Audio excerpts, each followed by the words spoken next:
Parashat Emor. This week's Torah portion majors with the Kohen, the religious leader, the rabbi priest,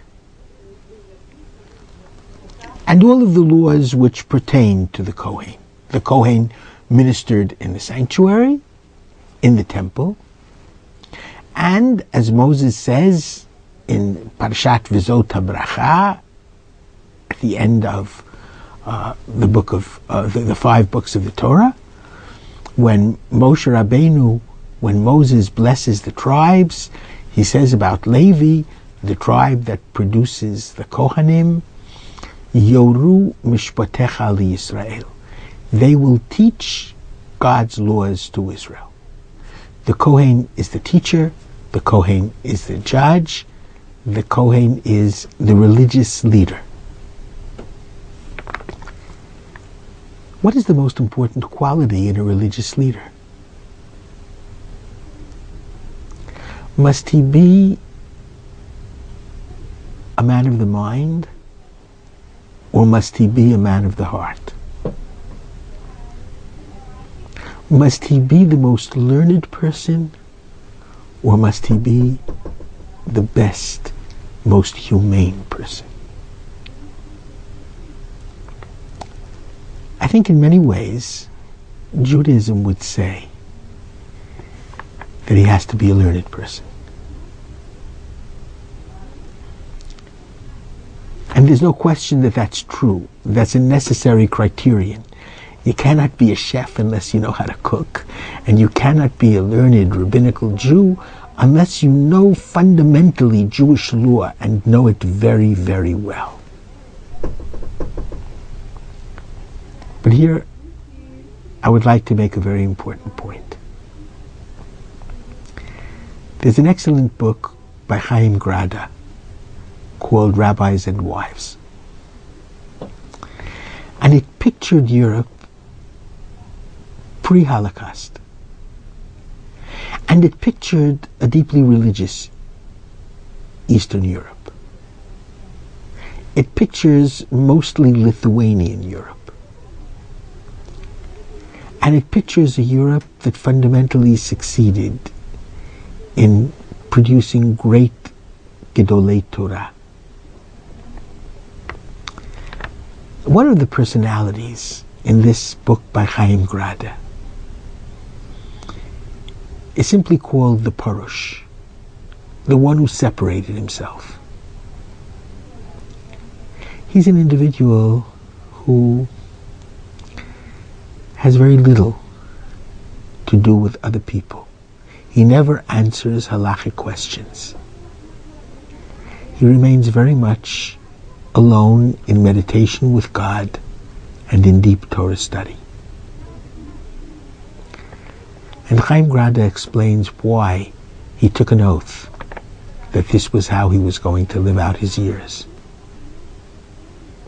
He was an exceedingly promising student in the yeshiva. Everyone expected that he would be the next Gadol Hador, the next one to be the decisor for the Jews. And of course, he spent all of his time studying. His older mother wanted to visit him. After all, she told her friends, I have a very righteous son. I want to see him and hug him. She took the trip. It was a difficult one. She arrived early in the morning.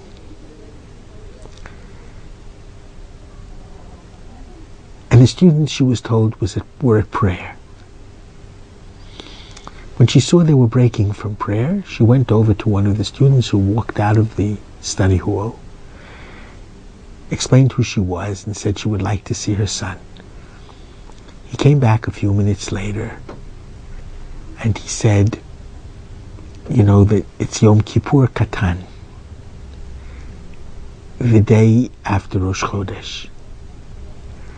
And many people who are extremely pious keep it as a fast day with special psalms. So he will be out in a few minutes. He just wants to say the special Psalms for Yom Kippur Katan. About 20 minutes later, the boy returned and said that he had made an oath to finish a Talmudic tractate. And he was just finishing off the Talmudic tractate, and he would come right out. And the elderly woman said, I thank you very much. I appreciate your kindness. Please tell my son I understand that he has much to do and much to study and much service of God to accomplish. Tell him I thank him. I have a son who's a very righteous person. And when he came out, his mother had left. About 6 weeks later, he got a letter from his father. His mother had been sick before she left, and she had died. But the last words that she said was, Yechabazun Tzadik. The student went into a tailspin. The mourning period was very difficult for him. He felt deeply in his heart that she didn't say it proudly. She said it ironically. She had a son who was such a tzaddik. He had all the time in the world for God, but no time for his mother. There's a beautiful story in the tractate Ketubot 62a that there was a very special Tana who spent his time in the yeshiva studying. He came back once a year, Erev Yom Kippur, to see his wife and family. This one particular year, his wife greatly longed for him to return.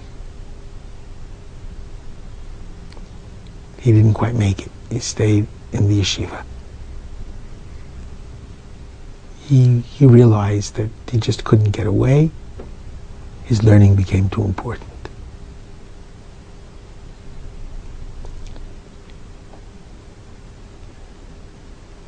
His wife shed a tear. At the moment that she shed the tear, when she realized Erev Yom Kippur he wasn't coming, he was climbing up a ladder. He fell from the ladder and he died. The divine judgment seems to be that God doesn't want devotion to books to remove sensitivity to people.